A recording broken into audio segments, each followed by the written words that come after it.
Hey there guys, Robert here, and welcome to episode 32 of RobGioReacts. It's been 1 week since the last episode, and it's now time for another one, guys. Hope y'all excited today, boys and girls, ladies and gentlemen. For this episode, we're going to be reacting to Logo History M, number 150 by Peter John, and yes, this is the letter M in sign language, and ranking Aphex twin Syro Megacollab by Rum3n, the one and only.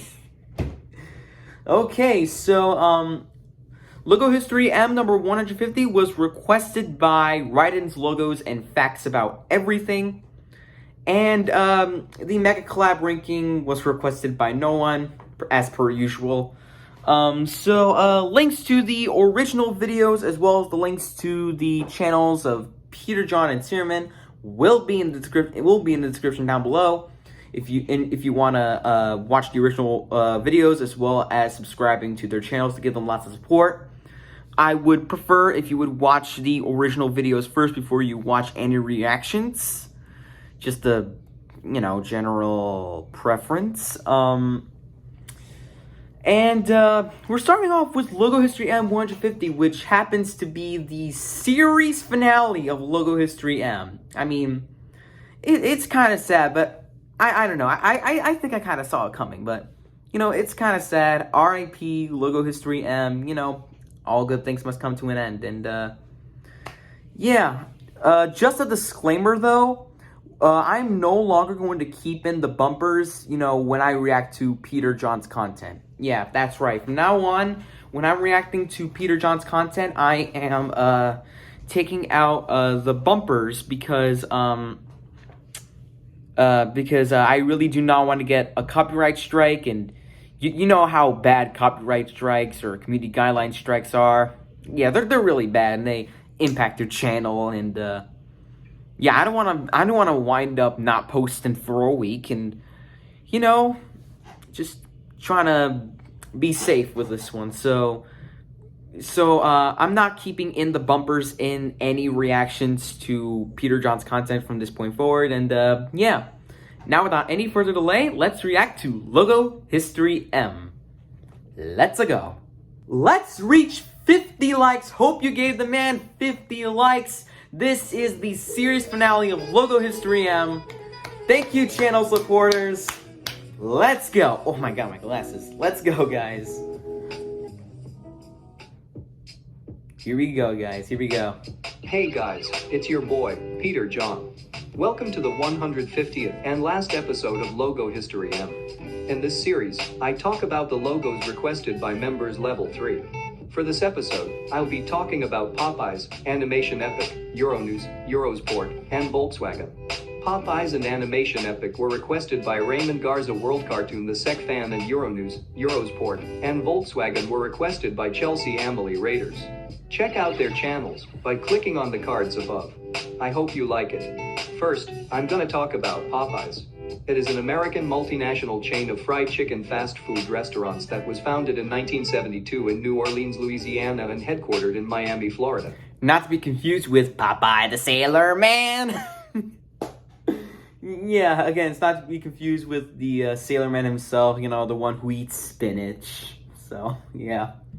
1972 to 2001. There is the word Popeyes in red text. 2001 to 2008. The text is now darker. 2008 to 2019. The font has changed. And yeah, just year by year, it's just minor modifications. Just, the colors, the way the letters are tilted. Yeah, just slight modifications year by year, or not really year by year, but more like timeline by timeline. The logo is now in orange text. Here is the Louisiana Kitchen version, the horizontal version, the orange version, a variant. 2019 to the present, the font has changed. Yeah, again, that's it. A minor font change there. Here is the Louisiana Kitchen version, a variant. Okay, now I'm gonna talk about Euronews. It is a pan-European pay television news network, headquartered in Lyon, France. I know this is completely, unrelated, but, I started looking up more and more of Eurovision, Just wanted to point that out because it says Euronews. It's kind of random. 1993 to 1996, there is an Earth, and on it there is a yellow shape, and inside it there is the word Euro in blue text, and on the right of the shape there is the word News in yellow text. 1996 to 1998, there is the word Euro in black text, and under it there is the word News in blue text. 1998 to 2008, there is the word Euro News in white text on a blue rectangle. Don't tell me that this logo is going to get even more simplified from there. Please, I pray to God. I hate oversimplified logos. Just let it be known I hate oversimplified logos. 2008 to 2016, there is a white circle, and under it there is the word Euronews in white text. Here is the... You know, it kind of reminds me of an alternative version of the Japanese flag. Because, you know, it just kind of looks similar. Print version. 2016 to the present, there is the word Euronews in blue text, and on the right of it there is a blue dot. Here is the print... Or just the blue period? Version. The stacked version. A variant. Alright, now I'm gonna talk about Eurosport. It is a pan-European television sports network and a subsidiary of Discovery. Yeah, Eurosport.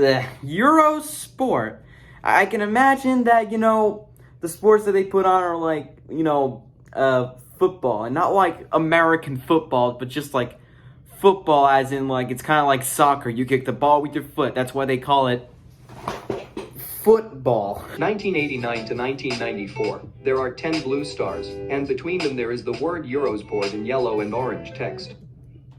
You know what? This kind of reminds me of the European flag. 1994 to 2001, there are 10 blue stars, and between them there is a blue shape, and inside it there is the word Euro in white text, and on the right of the blue shape there is the word Sport in red text. 2001 to 2011, the font has changed, and the logo is brighter. 2011 to 2015, the stars are now gray, the shape is now darker, and 3D and the font has changed. Here is the 2D version.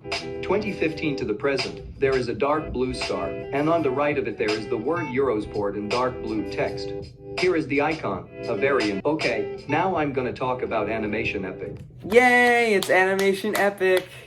Arguably the second largest object themed YouTube channel, probably standing only behind Jack and Jellyfy. Yeah, I really haven't watched their shit in like a long time. Yeah, but even with that in mind, I still love AnimationEpic. I used to watch a lot of Inanimate Insanity as well when I was like young, like 12, 13, probably 11, 10 years old, or even younger than that. I don't know, but yeah, I really miss watching that show, but you know, I don't know, just kind of moved on from their channel, I guess. I don't know, but yeah, still love AnimationEpic. He is an American animator, voice actor, writer, and the creator of Inanimate Insanity from Woodbury, New York. Yep. 2011 to 2012, unfortunately, I wasn't able to find this logo. 2012 to 2013, there is the word A in white. Okay, so I already noticed that mistake, like, right off the bat when I first saw the comment section. It's pretty clear that you, like, found the logo and you just made a mistake. Mistakes happen, guys. Text on a blue outline on a blue background. 2013 to 2014, there is a phone with 2 eyebrows, 2 eyes, a mouth, and a hand, and... That phone in question is actually Mi Phone 4. Yeah, that's how you can tell that I remember watching Inanimate Insanity as like a young viewer. Smiling. 2014 to 2016, there is a blue background, and on it there is a phone with 2 eyebrows, 2 eyes, a mouth, and a hand, and smiling. Yeah, okay, this PFP is badass. And on it there are the words Animation and Epic in white text. 2016 to 2017, there is a phone with 2 eyes and a mouth smiling. 2017 to 2020, there is a drawing of a light bulb with an eyebrow, 2 eyes, and a mouth smiling. 2020 to the present, there is a drawing of a phone with an eyebrow, 2 eyes, and a mouth smiling on a red outline on a black background. You know, I really miss like the old animation and object shows, like But I think they kind of like moved on from the old animation because you know Flash is dead. I mean, like Adobe Flash is dead. As of like December 2020, and like yeah, kind of miss you know the object shows old animation, but you know sometimes we gotta make change. Alright, now I'm gonna talk about Volkswagen. It is a German motor vehicle manufacturer founded in 1937 by the German Labor Front, known for the iconic Beetle and headquartered in Wolfsburg. Okay, now this logo is like the reason why that this part of the logo history M video is the reason why that from now on when I'm reacting to Peter John's content, I'm just gonna wind up taking the bumpers out of the reaction video because like I remember when you did a logo history video on Renault and he got a copyright strike for it.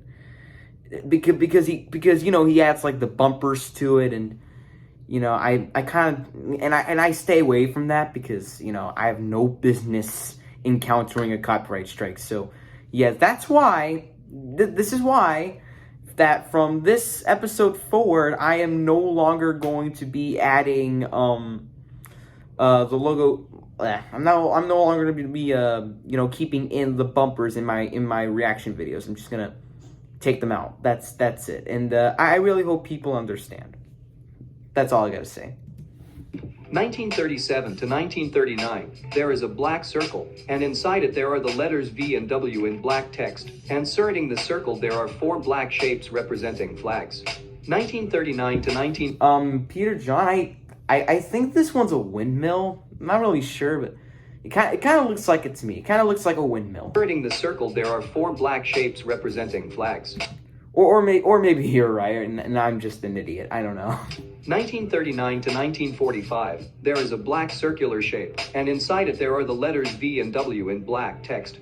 1945 to 1948, there is a light brown circle on a black outline, and on it there is a red circle, and inside it there are the letters V and W in light brown text. 1948 to 1960, there is a black ring, and inside it there is a black circle, and inside it there are the letters V and W in white text. 1960 to 1967, there is a black square, and inside it there is a black circle, and inside it there are the letters V and W in black text. 1967 to 1978, the square has been removed, and now everything is light blue. Yeah, I actually love like this cyan Volkswagen logo. I don't know why, but just the color. Cyan is such a really cool color. It's like a badass neon light blue, and I just love the color. That's why. 1978 to 1989, there is a blue ring, and inside it there is a blue circle, and on it there are the letters V and W in white text. 1989 to 1995, now everything is light blue. Okay, now that is way too much light. I love the cyan color. I think it's probably my top 3 favorite colors ever. FYI, my favorite color is red, but but that's like way too much light in my opinion. It's kind of like a minor critique, I think, but just saying. 1995 to 2000, the logo is darker. 1999 to 2000, the logo is slightly 3D. 2000 to 2012, the logo is now 3D, and the white part is now silver. Here is the version with the word mark, the version with the slogan. 2012 to 2020, the logo is slightly darker. I forgot to mention this when, you know, he started talking about Volkswagen, but you know, my family used to have a Volkswagen before we switched to Chrysler.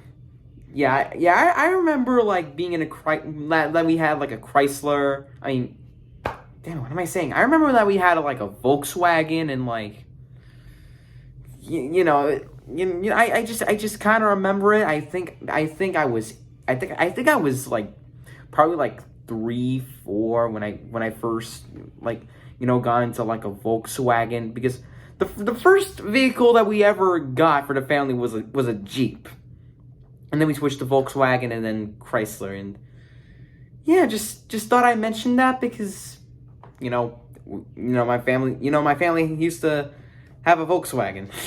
That's it. The ring is now on a black outline, and the letters are now more 3D. Here is the print version, the version with the word mark, the version with the slogan. 2019 to the present, there is a dark blue ring, and inside it there are the letters V and W in dark blue text. Okay guys, this is it for this video. Thanks to all the members who went through this channel, and also to all members level 3 who made part of the Logo History M series. I never thought I'd be doing my 150th episode of a series which members who support me request. And if you guys haven't seen, the level 3 membership hasn't been a thing for some time, because I've scheduled the end of this series a while ago. So this is the last episode of Logo History M, and the reason I'm ending it is because uploading 1 video a day is really hard, but uploading 2 videos a day is even harder. I can relate, Peter John. Like, honestly and truthfully, from the bottom of my heart, I can actually relate. Because I literally remember, like back in, 2019, on some rare occasions in the golden era of my channel, I would post, 5 videos in one day at best. And, that's just way too much, for me to handle these days. I mean, yeah, I can clearly see why you're ending the series. I can clearly see why. In order for me to not feel bad or anything, I have to do something with the channel. Will the series come back someday? I don't really know, but I don't have much hope. The time I currently spend doing Logo History M is gonna be used for necessary things for me, so I don't think coming back soon. And also the options for members are now the low tier and the high tier, and with the low tier you get your name at the start of every video, and the high tier you get that plus access to my videos before anyone else. But as I always say, if you can't be a member, it's okay. Until the next video, bye. There we go. All ends it ends well. I don't know if that made any sense, but yep, we made it to the end of Logo History M. R.I.P.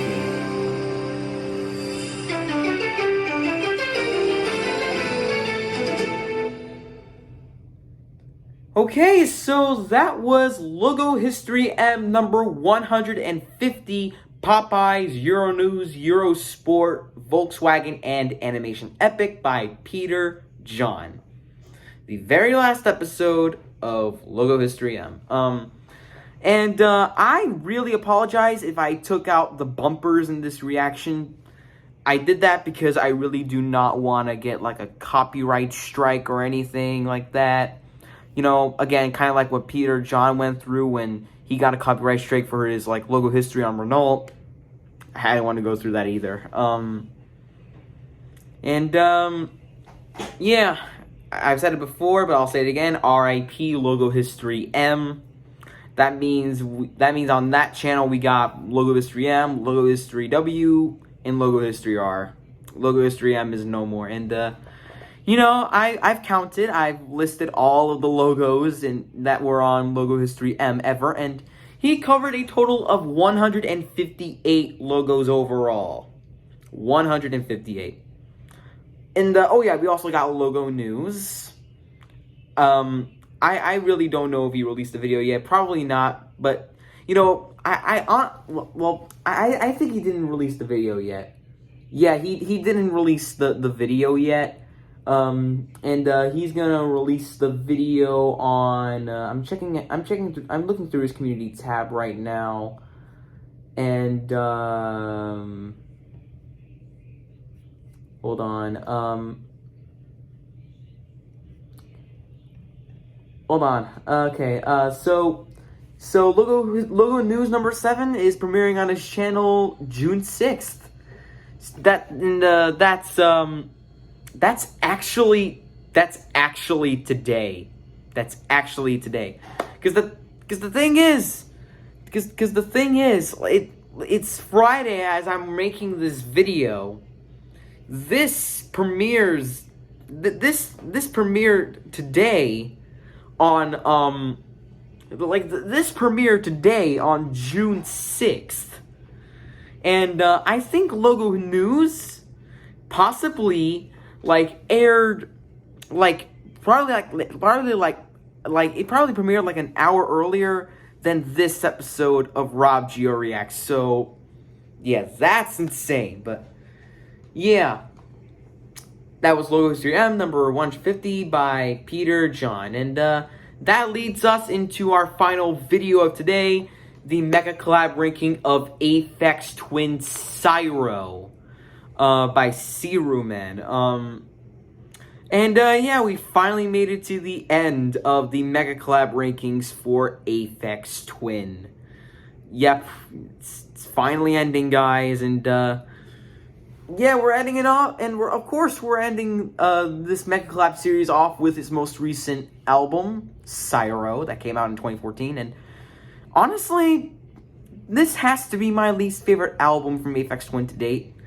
This has to be his worst album, but, like, honestly, it's not one of the worst albums I've ever heard, because, honestly, even with that in mind, I still really enjoy it a lot. Kind of like, you know, how I enjoyed, how I enjoyed, like, Music's new album called, Scourge, right? Yeah, was it called Scourge? Was it called Scourge? I think it was called Scourge. But yeah, kind of like that album. I really enjoyed it, and Syro, it has some highlights like Xmas at 10, I Set Santa, 4-bit 9A, whatever that is. But yeah, keep in mind, like, some of the titles, I really don't think they have meaning anymore. But I've heard from somewhere that the title tracks are kind of named after the equipment that he uses. I don't know, but yeah, I really do not want to waste any more time. So now, without any further delay, let's react to the Syro Megacollab ranking from Syro, the last ever Aphex Twin Megacollab ranking. At least for now. Enjoy, guys. Alright, at number 12, we have FZ Pseudo Time Stretch plus E plus 3. And all three of us ranked this at number 12. And yeah, I really don't have anything much to say about this one.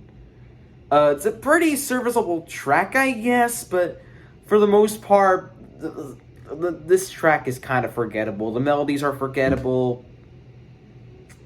That's it. Next.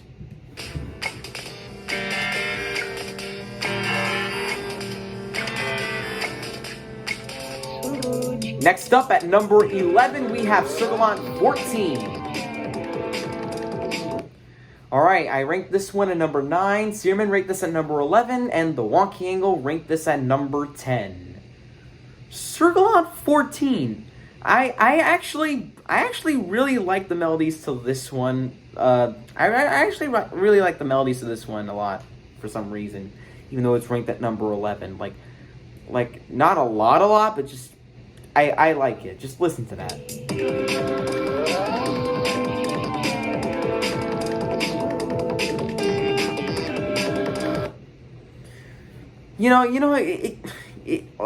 I don't know, but the melodies, it kind of gives me this, old kids show feel or something. I don't know what it is, but yeah, I just really like the melodies to that one. The bass is really cool, kind of reminds me of Outercurse Clipper, and yeah, I like Circleon 14, regardless if I rank this at number 9.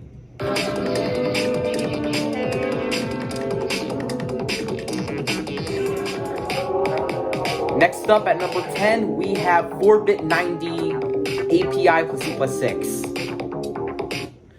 Alright, so I ranked this one at number 4, and Syro ranked this at number 10, and the Wonky Angle ranked this at number 11.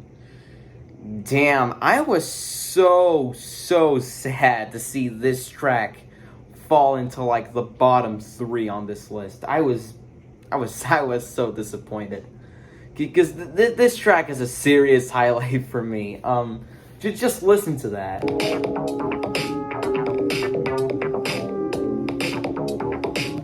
I really love the melodies to this one, like I mentioned before, and like the acidish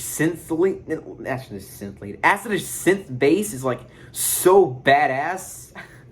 I don't know what to say. I love this track. Jesus, wow, I love it. Next at number 9B, we have 180 dB.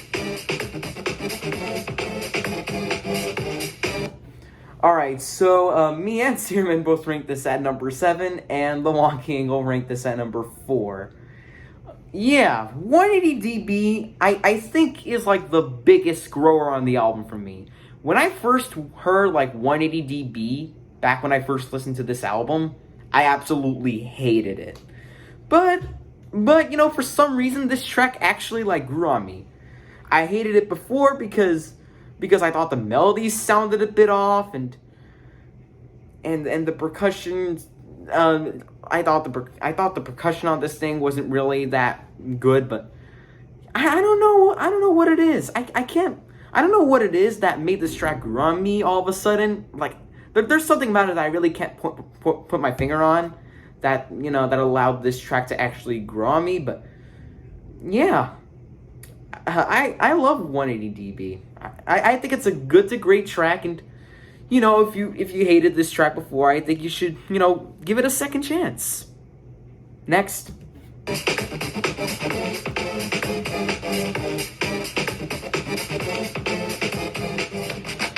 All right, next up at number 7A, we have Product 29.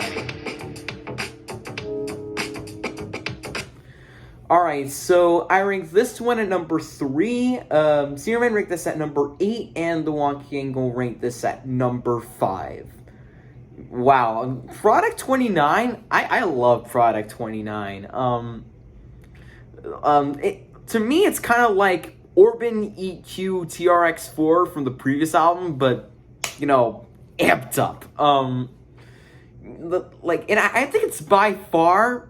And like by miles, Aphex Twin's funkiest track ever. Like, just listen to that. Just listen to that bass, and let me know if you do get a funk edge to it.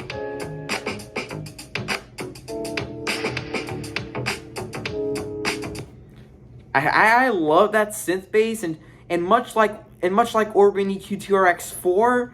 The corporation also makes me feel like, I'm kind of underground as well. Just, what a really cool track this one is. I love Product 29. That synth bass is so freaking badass. Alright, at number 7B, we have Circulon 6A. Alright, so I ranked this one at number 5, Syro ranked this at number 9, and the Wonky Angle ranked this at number 8. Yeah, I also really love Circulon 6A. I think it's another highlight on here. Just listen to that.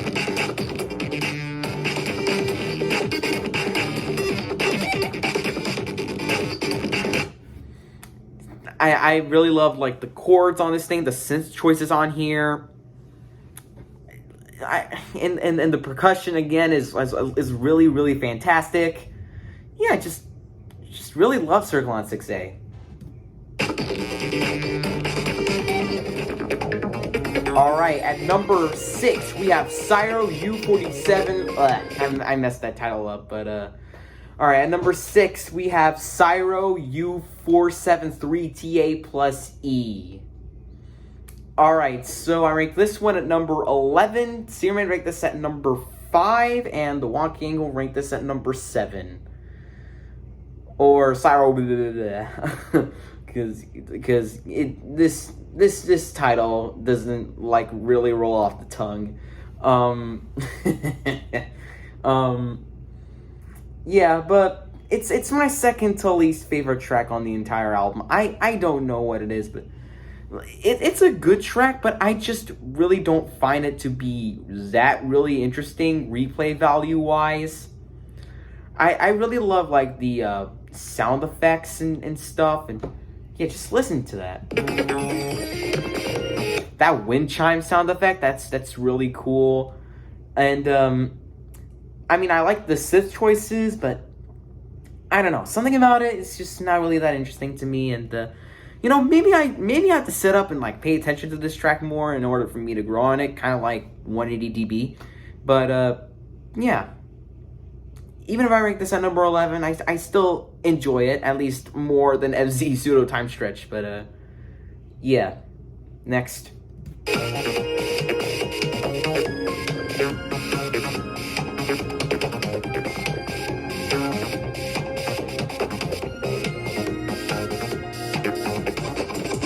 Next, at number 5, well, 4A actually, we have S950TX16WASR10, or a Earth Pearl mix. So I rank this one at number 10. Searman ranked this at number 2, and the Wong King will rank this at number 9. This one, I also think it's a good track, but I also don't think it's that really interesting to me. Just listen to that.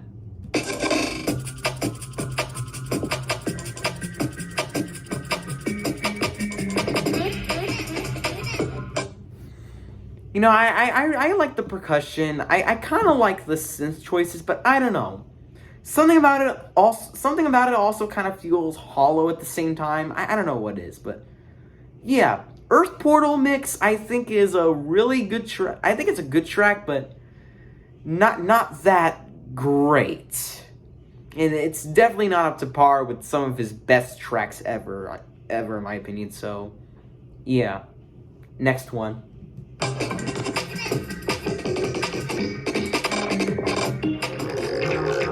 At number 4B, we have Pat 4. Alright, I rank this one at number 8, and both the Wong King and Searman rank this at number 6. Pat 4, I got nothing much to say about this one, but I also really like the synth textures applied to this. And I also really love the percussion used in that track. Listen to that once again.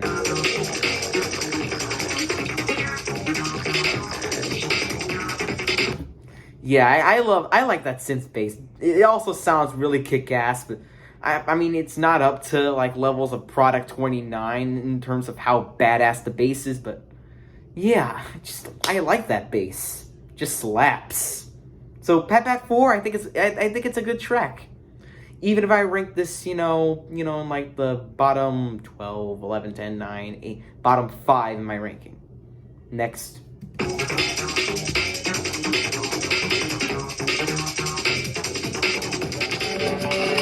All right, at number 3, we have Mini Pop 67.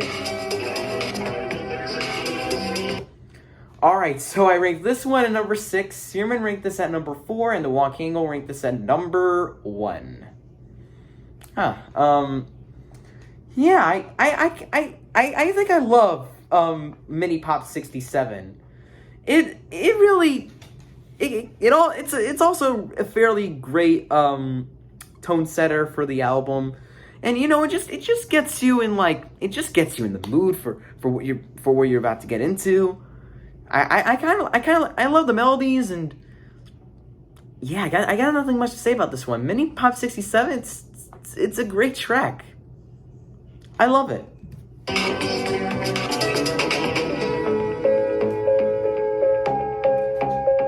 Wow, the chords at the end kind of reminded me of like Monday from the Brown album by Orbital for some reason, and I don't know why. Alright, at number 2, it's I Sat Santa. Which, fun fact, is actually Anastasia written in reverse. So, I found a little secret in the title there. But yeah, me and Searman both rank this at number 1, and the Wong King will rank this at number 2.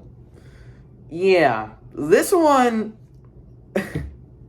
was really it was consistently my favorite track on the entire album since it first started. Like.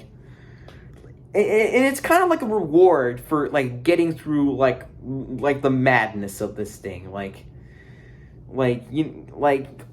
just like RDJ is like, okay, you've been through a lot. You had to endure so much in this album. Let's take it easy, and then like the end with a simple piano piece. And I mean, RDJ. I mean, you're talking to someone who's played piano for like years, and how do you expect me to not rank this at number one? Like, how do you not expect me to rank this at number one? Just what a really satisfying closer. What a really awesome track right there. It's got to be in my top 20 favorite Aphex Twin tracks to date. Just a really nice and smooth piano piece. The atmosphere is really great. I'm loving that atmosphere to this one. It makes me feel like I'm like waking up at like 6 a.m.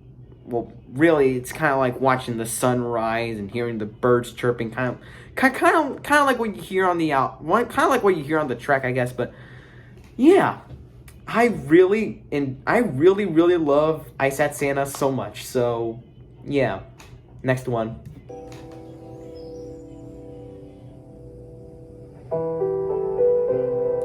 Wow.